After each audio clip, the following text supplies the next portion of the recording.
Welcome to the RD2BE podcast. Each week we sit down with a different registered dietitian nutritionist to showcase the diversity of opportunity in the dietetics profession. Our aim is to dismantle the notion that there is a traditional career path. I'm Carl Barnes, the registered dietitian behind the scenes of RD2BE. And I am Jenna Warnock, the RD2BE host. Our RD guests share their stories, career paths, and advice to help students like us succeed in the profession.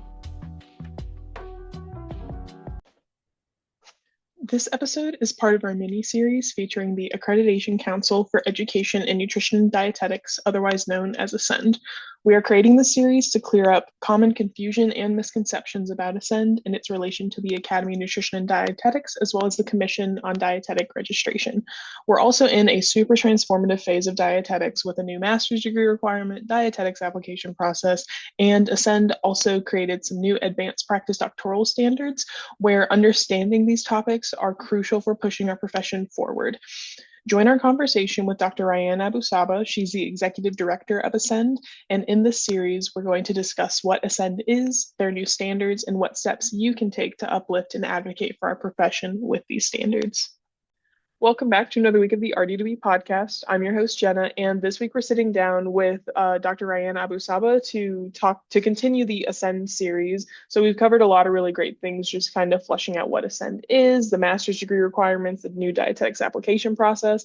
And so we're kind of following this natural timeline of just, what is ACEND, kind of building up from that. And so now we're kind of going to talk about when you are a practicing registered dietitian, the different job opportunities out there, because we are definitely in a very evolving and changing part of the profession. And it's really good to be at the forefront of the new statistics or just the new information about the job market out there. And Rayane has a lot of great information to share with us. And so Rayane, again, thank you for joining us again to talk even more about just how exciting it is of a time to be a dietitian. So thank you again. Yes, and thanks, Jenna, for having me again. And thanks, everyone, for tuning in. I'm glad to always be here and share what I know. Oh, yeah, no, of course. And so the first question that I really want to kick off with is the misconception that every new RD has to start out clinical before they explore other niches in dietetics. And so it doesn't necessarily just have to be the question of why is there this misconception, but if you have any insight or any information that you have about the topic of the idea of, oh, I just graduated, time to work in a hospital. Just thoughts on that? Yeah, definitely a good point, Jenna. And I tell you, a lot of my students used to always come to me and say the same thing. Oh my gosh, I can't do anything. I have to do clinical first. I think it is one of those theories that is people consider a rule, but it's definitely a rule that's blown out of proportion. For example, they often tell you, well, you have to do your undergrad at a different university than your master's, and do your master's at a different university than your PhD, and your PhD at a different university than your postdoc. Well, you know what? Some of us do them all in one place because that's all we can do, and it doesn't seem to impact things differently. Same with clinical. It is this rule that is, people talk about, but it's truly blown out of proportion because we certainly see a lot of people who move in and out of clinical and they started somewhere else.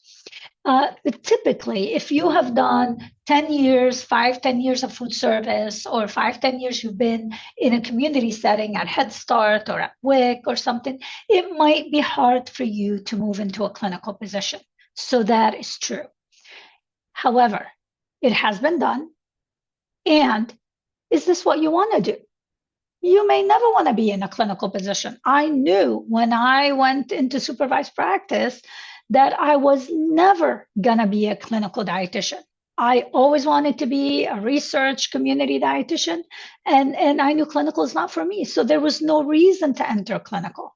So you need to know where your love in dietetics falls, and if it's not in clinical, why are you forcing yourself to do clinical?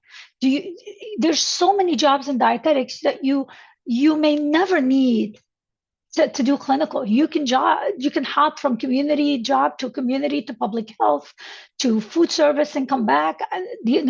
So you need to know who you are and what you want. Just some statistics, because sometimes it helps us to know a little bit of stats. About 35% of RDs are not in clinical positions. So 66% are in clinical, but about 35% are not in clinical positions. So, have a lot of positions out there that are not clinical. And, and this increases every day. With the shortage of RD and need for RDs that's out there, it's going to become less and less likely that you have to do clinical before you can go into a position that is clinically oriented. You probably can be a community dietitian. You're in a rural area. There's not that many dietitians out there. There's such a need for dietitians right now. You probably can hop straight into a clinical position with a little bit of training on the job. I wouldn't be surprised. But also remember or know that there's a great push lately to expand in a lot of different areas in dietetics, community health, private practice, corporate, sports nutrition, lots of wellness, lots of different jobs on the market now. So this diversification will really create a lot more opportunities for RDs. And my message, Jenna, is if clinical is not in your heart, don't do a job you don't like and go into clinical just because somebody says you should start in clinical. You should only start in clinical if your goal is to work in clinical one day in your life. And so if you know you don't want to, if that is not where your desire is and your heart falls and your love for dietetics, there's no reason for you to do it.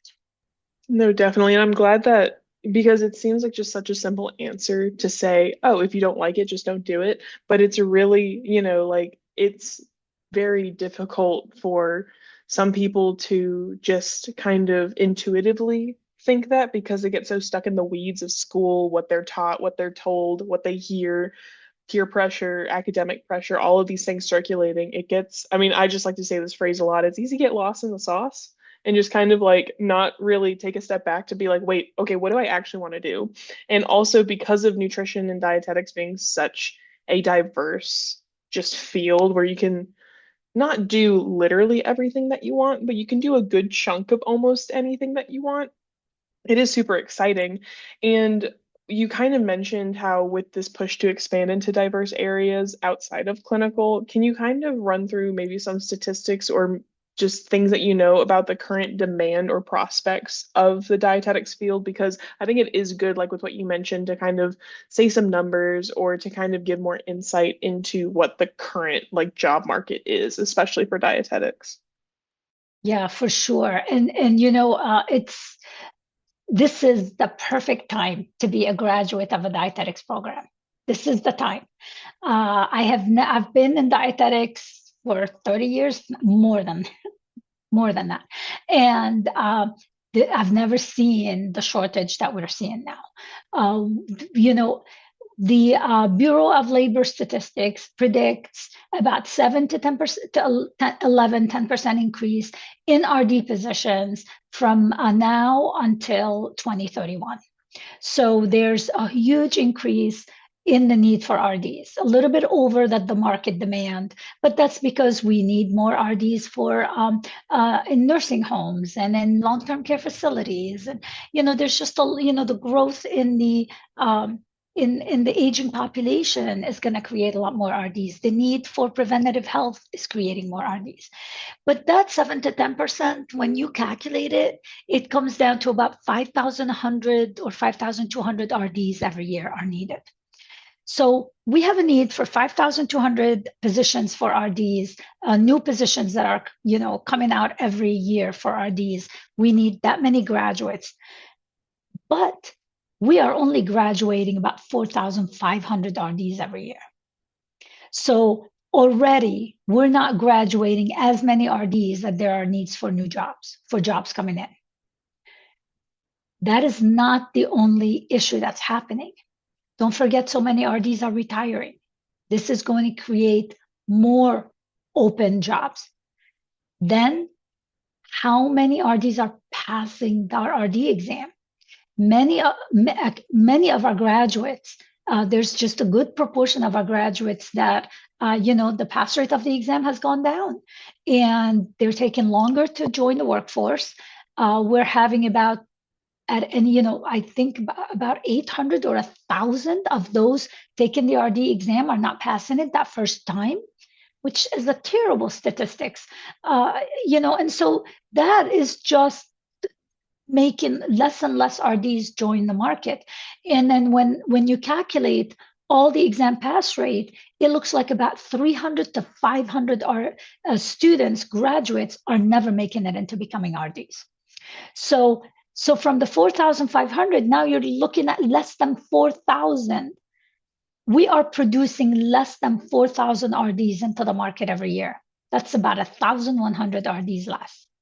Considering the retirement, of the baby boomers and everything, we are looking at shortages of RDs in the range of 10 to 14, 15,000 less RDs that are going to be needed in the market.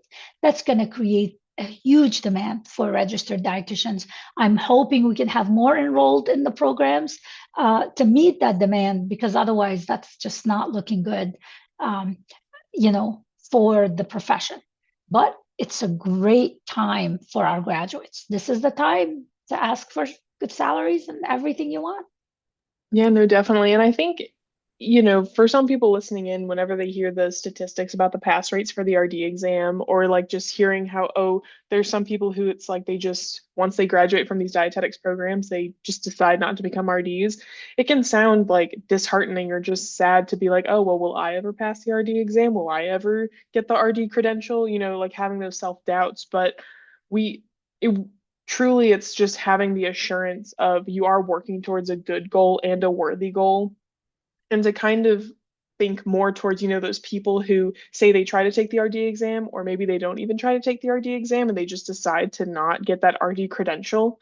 If someone's maybe on the fence about that, or they're just kind of thinking about different options, can you talk about like what the RD credential allows for you to be able to expand into so many different job markets, and what makes that RD credential worth it, even after hearing all of those statistics and things like that? Yeah, absolutely. First, let me just address, I think it's a mistake most of the time for a student to go all this time to get the education and then decide not to take that exam. First and foremost, being a registered dietitian already puts you at a higher level than a nutritionist. Because if you don't take that exam, you're a nutritionist. And when you're a nutritionist, your salary is already what, 10 to 20,000 less than an RD? What is the job market? A tenth, a quarter of the job market of the RD? A nutritionist to me is like the exercise physiologist, right? So many students want to go into a master's in exercise physiology. They come out and they're like, I don't have a job except I'm being a health coach making $20,000 a year. Or I'm being, or I can work at a sports place, making 30,000 a year. They find themselves out of a true profession because, it's an exciting career, it's great, but when you come out, the job market is not there. It can't support a lot of graduates. The dietitian, the job market is there. And not only is there's the salaries to match. Because if you stay and not become an RD, you're a nutritionist or you're an NDTR, and already you're earning $10 to $20 to $30,000 less a year. So study, take that RD exam. Out of 4,500, about 4,000 are passing it. Be one of those who pass it. And all of a sudden, you give yourself a $20,000 raise and the job guaranteed. So there's a lot of advantages for having that RD. That's first. But second, the RD itself and the education the RD comes from, our training is multi-skilled. We have so much training that is beyond many of the other health professionals out there, right? The RD can take on so many jobs. I think for RDs, the sky's the limit. I have seen RDs who are presidents of universities, deans, provosts, who are leaders of several hospitals, who are administrators in hospitals, who are leaders of entire sections of departments of health. We've seen RDs who work in diabetes, who can work almost along nurses, in wellness areas, who can be in international work with malnutrition and all of that international work with the WHO. You name it, the RDs can do it. I have yet to see a job that an RD has not done. I have not seen an RD doing. It's always amazing to me where RDs are working because we've got the skills. Your training in that field has given you so many skills that are not limited to doing RD type jobs, right? So you need to really start, when you get out and start looking for jobs, diversify your job search. Don't just limit it to RDs. Look at the skills you can do and diversify, because you can find so many jobs that you are able to do. Also, the RD credential, but that's also the studies. It doesn't have to be taken, the RD credential, but even our studies allows you so many certificates. Some of them require that RD and some of them you can do without. But you can be a diabetes educator. You can have a certificate in school food service. You can be a certified dietary manager, right? A certified health education specialist. You can do personal training certificates, lactation consultants, health coaching. I mean, it's a certificate there. Most of us can go with a little bit of study or a little bit of additional hours, we can get it. So the RD can provide so much. And, the great thing about being an RD is that amazing job market for us. And this job market has been around since I have been in dietetics. Dietetics has never been in a position that during my time, where we didn't have enough jobs for the graduates. My students always got the job 2 months before they graduated. Now, I know that sometimes you probably have heard about the CNS, which is the Certified Nutrition Specialist. These are the students that are graduating and deciding not to go on to the RDN, but becoming a nutritionist and becoming a Certified Nutrition Specialist. I just have to tell you, one, these students are often, to be licensed in your state, you have to pass the RD exam anyways. And most of them are not passing that RD exam. There are so few CNSs around. That's because of the pass rate on the RD exam is so low. I believe, if I heard, it's less than 10%. So that's not a very positive thing for the CNSs. But also, if you decide to get the DPD and then go do that CNS route, let me tell you, they get no clinical training. So most of the CNSs, they are not able to work in clinical positions. So if that's what you want to do, you make sure you get that RD credential, because you're not going to get hired in a hospital most of the time. The clinical experience CNSs get is typically at a private practice for all their clinical. They're really not, they don't go into hospitals. So they have no tube feeding knowledge. You have no, they don't do malnutrition. They can't examine malnutrition. They can't work in most hospital systems. So they really lack a lot of that in-depth MNT that we in dietetics do.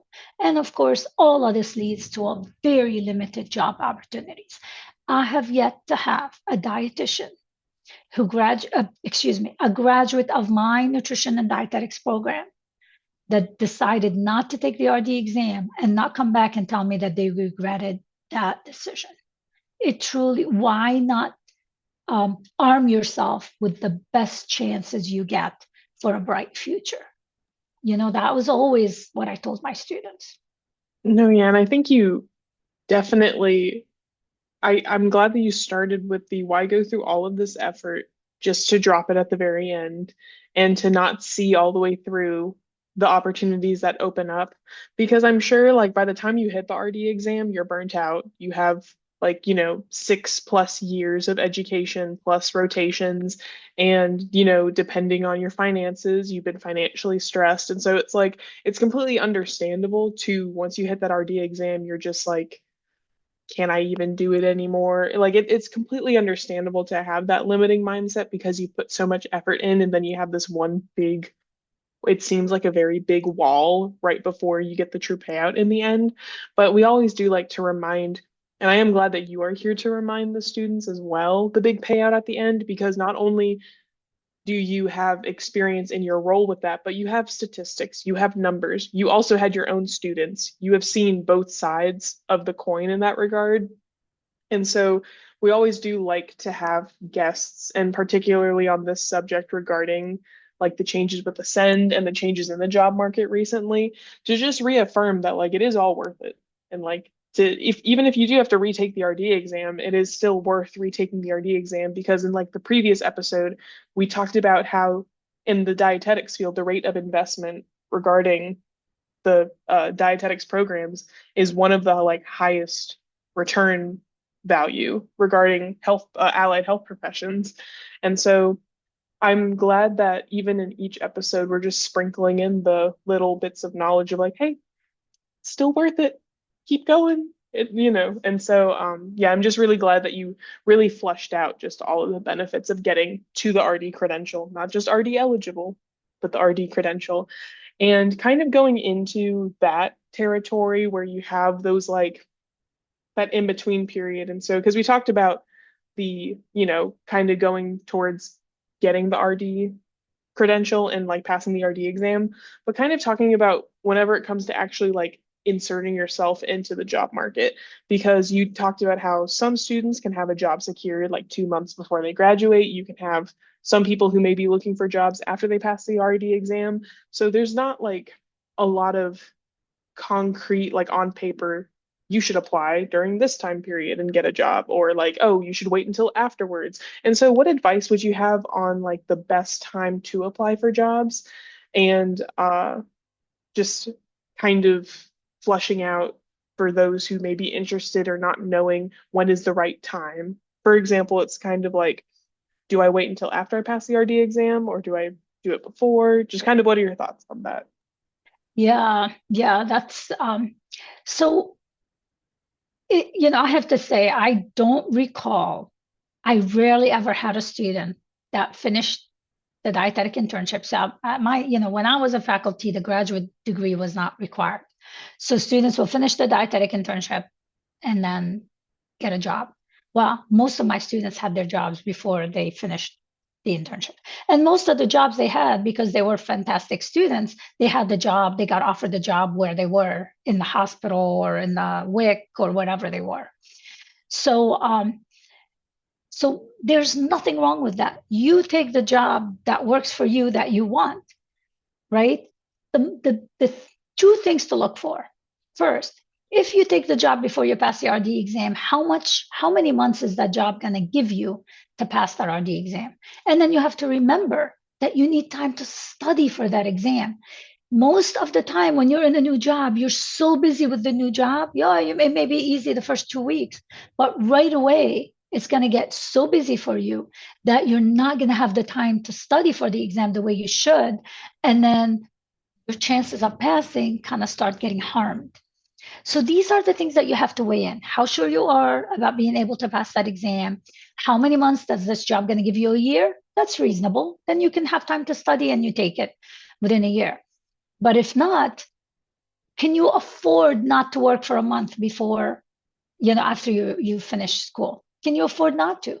If you can afford not to work for 1 to 2 months, my recommendation would be wait, take that exam.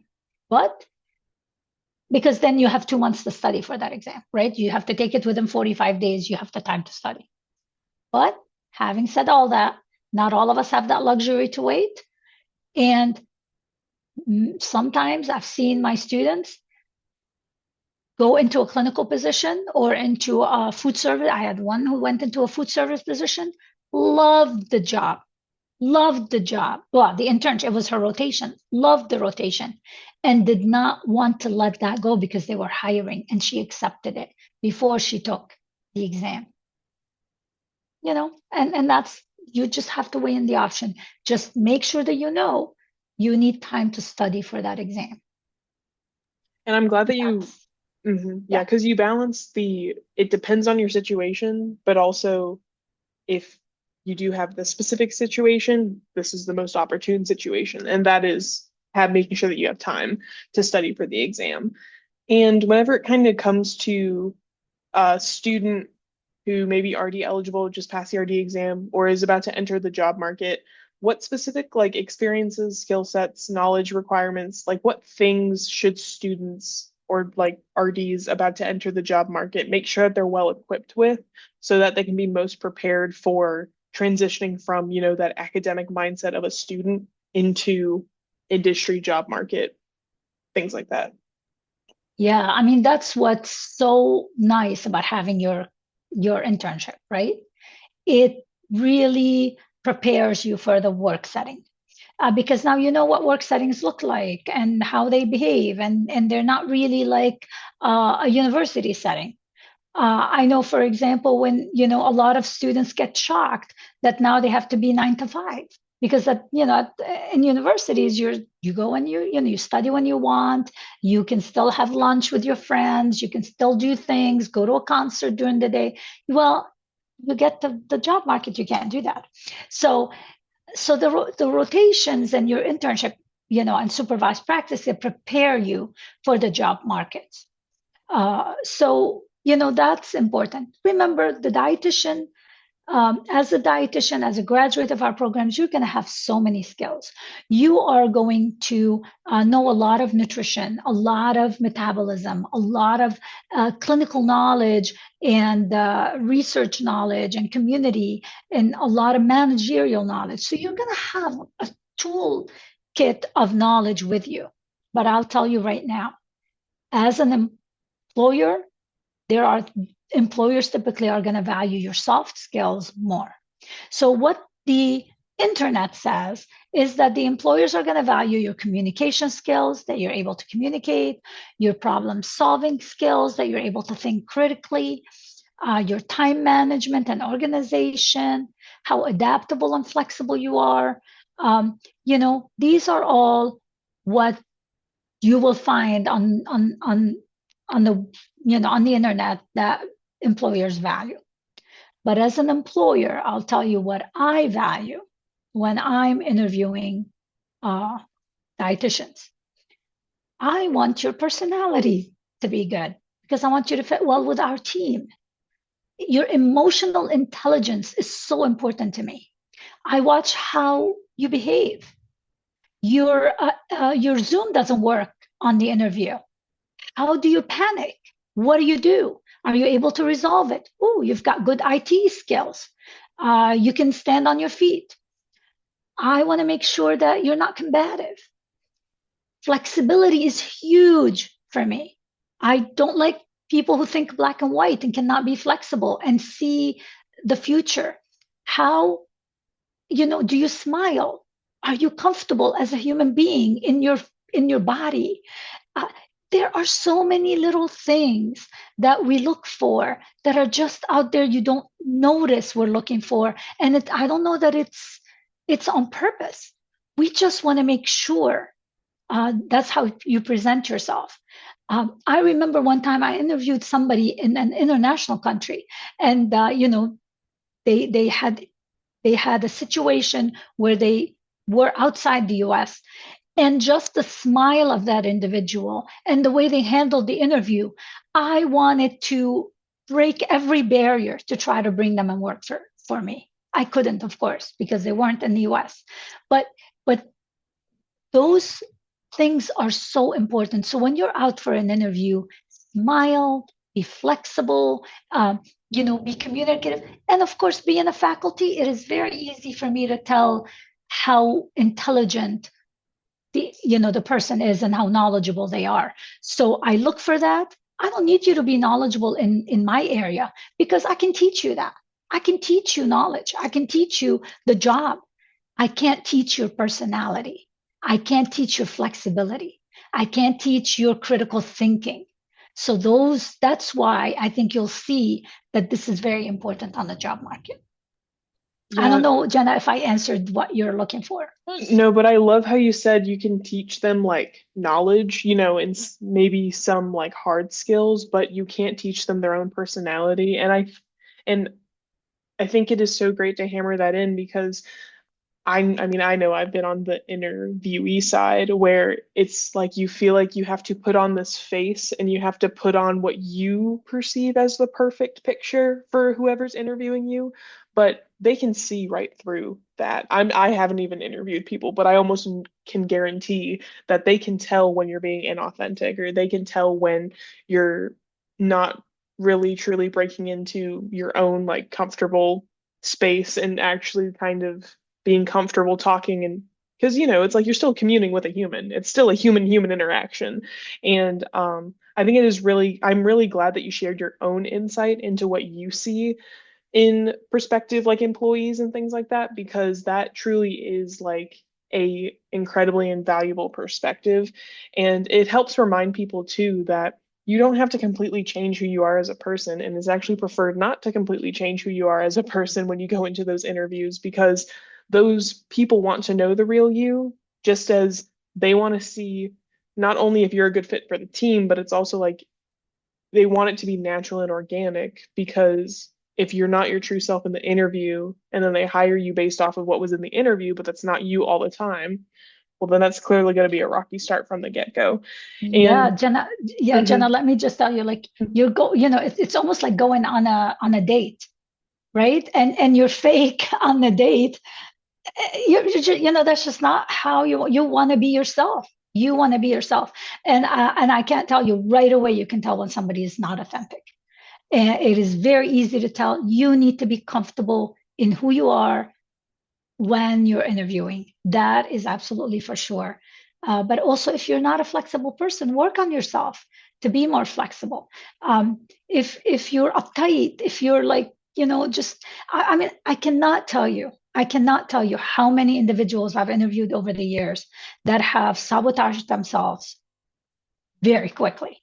For example, one person, every question we asked them, they were like, well, you might not like this answer. You don't, I don't think, but maybe that's not going to work. Yeah, I wasn't excited about this, but maybe that's not going to work. And, within 10 minutes, I'm like, we're not taking that person. Clearly they don't want the job, right? Another person, the whole time we're asking about, do I have to drive in snow? Do I have to do this? Do I have to do this? How do I do it? Like all the questions they were asking led to the belief, well, this person seems to find things um, very difficult in their life. Is that the kind of person we want to be working with? So you are, as the employer, you're listening and you're watching, and and that's how you can tell. And sometimes you're wrong. I mean, hiring people is always a chance, but you try to kind of limit those chances as much as you can by listening and reading in between the lines about the person's personality. I just have to tell you, the things people have done on interviews, you would not believe. I mean, unbelievable. So, be proud of yourself, be ready, bring your best self. You are going to beat many, many people because a lot of people don't interview well. and I think that those are great words of encouragement as well because I'm sure you have an absolute like treasure trove of interview stories of like you can definitely tell that it was through experience that you got your list of things that you look for in prospective employees because of the things that you've seen. And yeah, like if someone is maybe struggling with being flexible or is struggling with kind of those soft skills, it really comes with just getting experience and just kind of exposing yourself to situations where it's like even if it's at the job that you currently have, you can do a self-evaluation of am I rigid? Am I more rigid than maybe my peers or my colleagues in this specific situation? Or hey, I really perceive this coworker or this manager as being flexible. What are their specific actions that makes me see them as being flexible? And how can I not necessarily copy it to be, copying their motions, but just how can you emulate that same type of flexibility in your own work and things like that? Because yeah, getting soft skills, it's a whole lot more ambiguous and really convoluted compared to getting hard skills, just because with hard skills, it's like you read the textbook or it's you follow these instructions and it's just a step-by-step little code book pretty much. But with soft skills, everyone's so different when it comes to how you learn it because it's completely unique to you and your personality and whether or not you're an introvert or an extrovert or how you were raised. Like there's so many different layers to where soft skills come from. And I'm glad that you brought up the importance of, hey, say that you don't have these soft skills, it's not that you'll never have those soft skills. It's just you have to do a self-evaluation of where you're at so that you know what you have to work on and things like that. But Yes, and don't change your personality. Don't mhm, change. You are who you are, and there are everybody likes different personalities, right? mhm. Right? If I'm an introvert, I'm gonna prefer an introverted person. So if you're like all uppity and happy, and yeah, I'm just gonna go, oh my God, this person is going to be difficult for me to take all day. So every employer likes a different personality. So don't be changing who you are. Just look at your behaviors and be flexible. These are the things that you have to learn. Make sure you learn how to work with conflict. These are the things you have to work on, exactly like you said. Where are your limitations? Don't change your personality. Work with limitations and try to fix those. Yeah, no, definitely. And I'm really glad that we're just like fleshing out all of the things regarding the interview process or just finding the right jobs because, yeah, whenever it comes to having such a high demand job market like dietetics, I feel like it can be very easy which I mean, rightfully so, if I was in that shoe right now, where it's you just pass the RD exam and you snag up the first job that you see because it's like you just want to get into, you just went through all these years of schooling this either not incredibly affordable or you just don't get paid that much during the internship and then it's like okay, I got to start making like money making up for lost time. It is really good to be intentional with who you interview, seeing if it's a good fit, treating it like a date, because if you guys don't mesh, that's totally okay. There's plenty of other fish in the sea. And that it's just as much as the employer wants you to fit with the company, but also you want to find something that fits with your own interests and things like that. And we've kind of talked about it a little bit in regarding the, interviewer side as to what they're looking for or what they're interested in potential employees. But what about on, the student or the new grad's perspective as say that they kind of want to stop themselves maybe from just snagging the first job that they see? What tips or pieces of advice would you have for those that want to make sure that they apply to those right jobs that do fit their personality, who fit their interests and things like that? Yeah, for sure. The first thing you want to do, of course, you have to do an assessment of your strength. I know in dietetics we love strength finders. Do that. See what your strengths are. I think in my life I have done every single personality test out there because I've always wanted to know, where I land. And that's a good thing for you to do. You should be doing that. Think what you're good at, right? What are you good at? What inspires you? What excites you? What course did you like best in college? What course were you loving? And what course you found a drag you didn't want to study for? These are all your strengths. What rotation you loved the most? Which rotation you woke up in the morning and you couldn't wait to go? Now, I realize some preceptors are amazing and you like the rotation before the preceptor. Think of the content, right? Think of the content.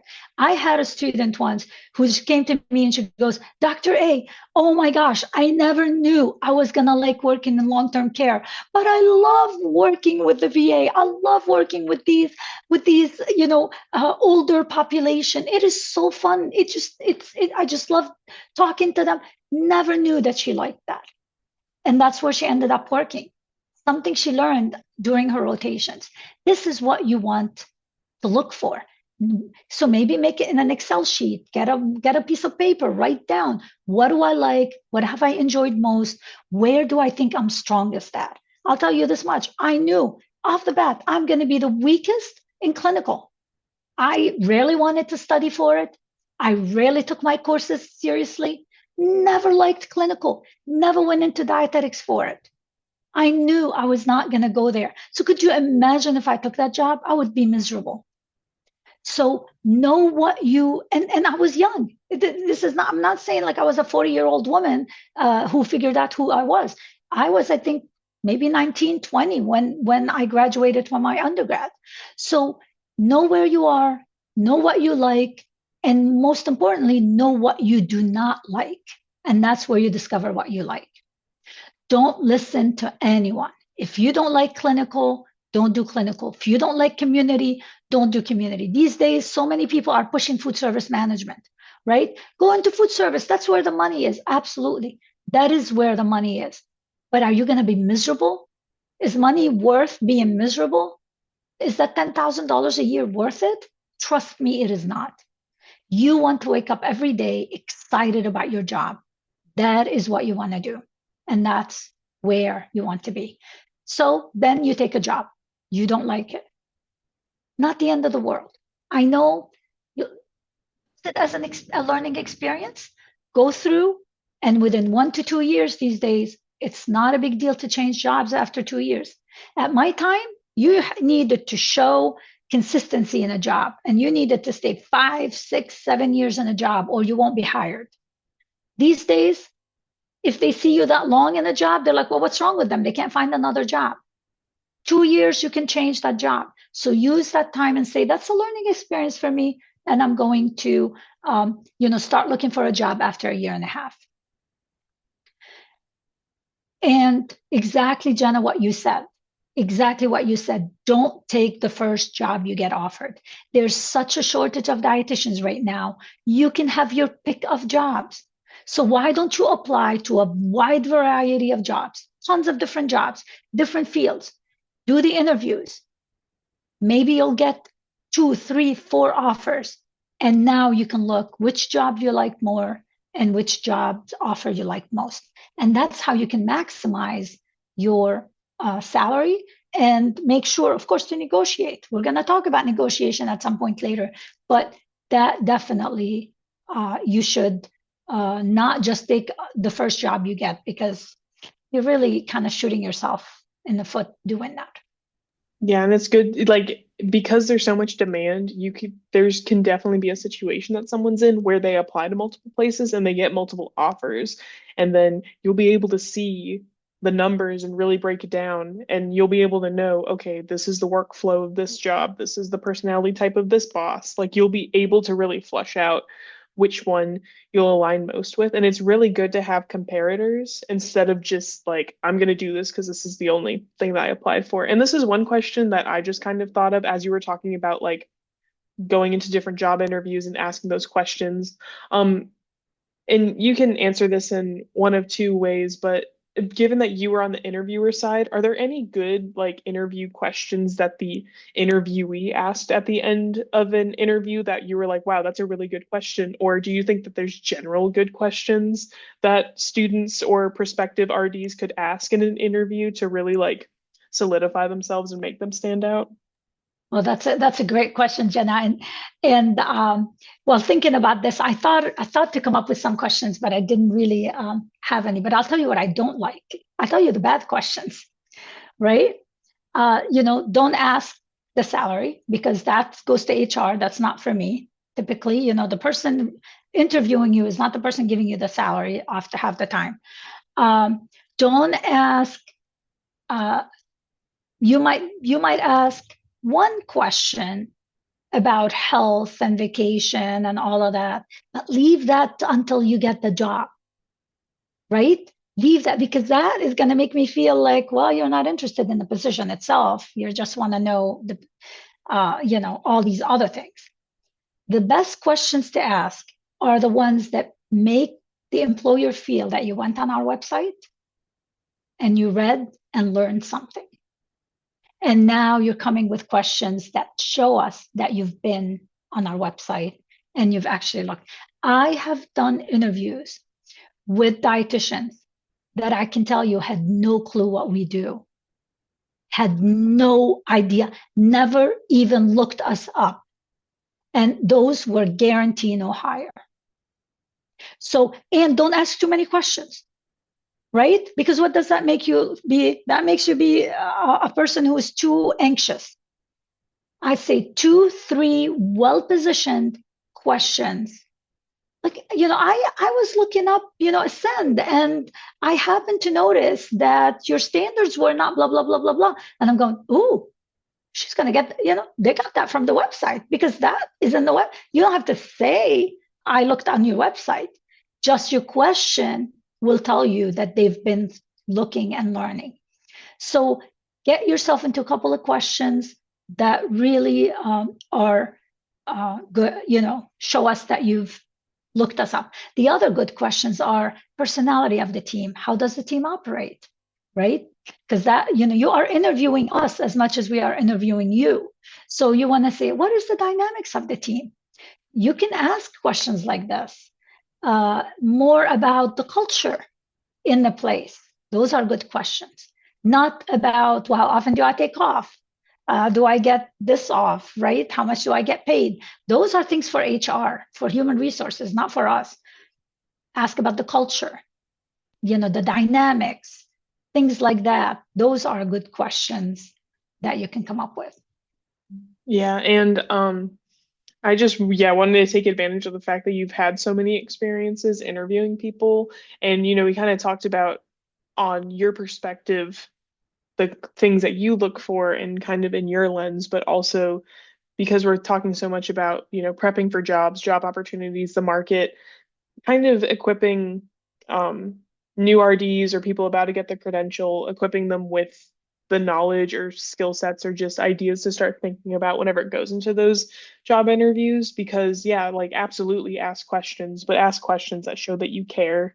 Because also, if you're going to do an interview and you just kind of applied to whatever thing showed up on LinkedIn and then you just got the interview and you don't really even know what you applied for and you're not willing to do research into that job, then do you even want to take that next step towards that job if you're not willing to do research more into it? And so I think that even, like looking up the jobs that you're applying for first, even before the interview, that's a great like baby step into knowing whether or not it's a good fit for you, is just seeing what do they do?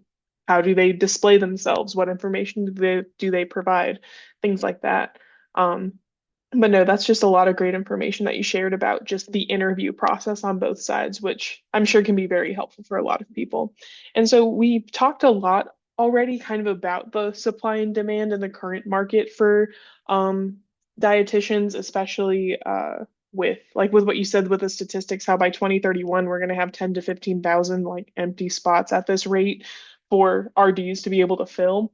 But because we've already talked a lot about the supply and demand and kind of things that students can look forward to regarding that, are there any just like final words or final things that you would want students or prospective RDs to know or just kind of bear in mind when entering the job market or entering their first job or things like that?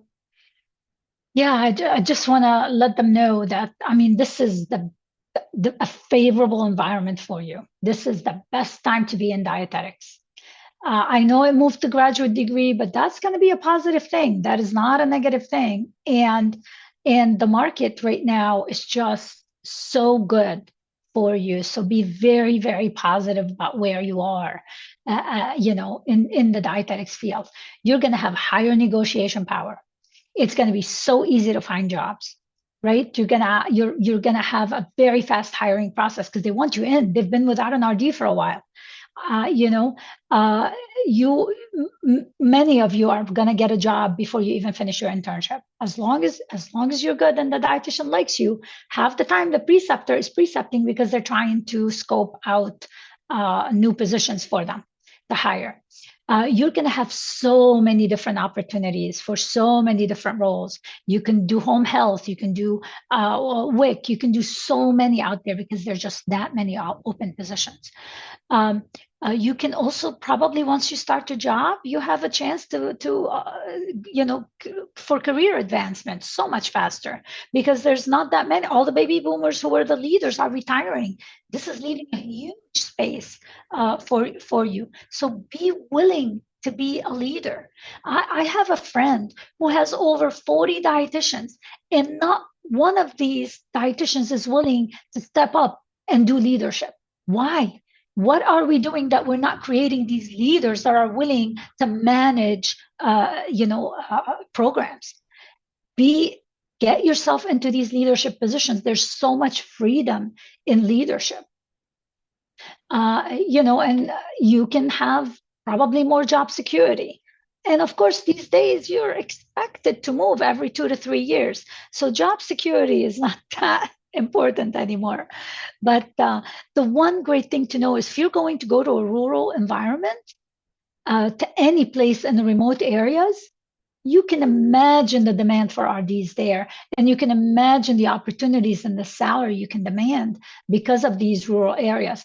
And the salary may not be the same as you would get in New York City, but the amount of money, the amount of living that salary can give you, can be so much higher. Your life, with that salary, can be so much higher than being in a big city, even though the number may look bigger. And then, Jenna, just like what you said, apply for a lot of jobs, look at them, pick and choose. You are choosing the job the way the job is choosing you, just the way you pick college. You are looking for the job that fits you and makes you happy. So this is the best time to be in the job market and to be in nutrition and dietetics. The only unfortunate thing is passing that RD exam, but still, you're going to pass. Just study for it, give it the time. Don't, and that's what we're seeing. You just need to spend a little time studying to pass it the first time, because we don't want you taking it 2 or 3 times. Yeah, and I really am glad that you kind of just summed everything up at the very end, as well as just some good tips to keep in mind, where it's the difference between the cost of living and how, where, depending on where you're living, you may on paper make less than if you did in a big city, but the cost of living is half as much, so you're really going to be taking home greater if you, depending on location. So yeah, geographic is a big thing, and also how a lot of preceptors, they're scoping out their next employee, and focusing on those leadership skills and those leadership qualities, and why we're trying to push more leaders into the profession, because people are going to have to fill in those baby boomers spots as they're retiring. And so you really have brought, yes, we've been talking a lot about there's so much demand, you can get a job anywhere. It's also the nuance of, yes, you can get a job anywhere, but you also want to get the right job for you still, where it's, again, that balance of not picking up the first thing that shows up, but also having that self-awareness and that self-assessment to know whether or not that job that flashes out at you is the right one for you. And so thank you so much, Dr. Rayane AbuSaba, for doing the 4th episode of our little ACEND series, just talking about anything and everything regarding dietetics. And I know, just like all the other episodes, students and maybe new RDs are going to learn a lot about just the current job market, things that they can expect, be excited about. And again, just a lot of great information. And so thank you again. Thanks, Jenna, and thanks everyone for tuning in.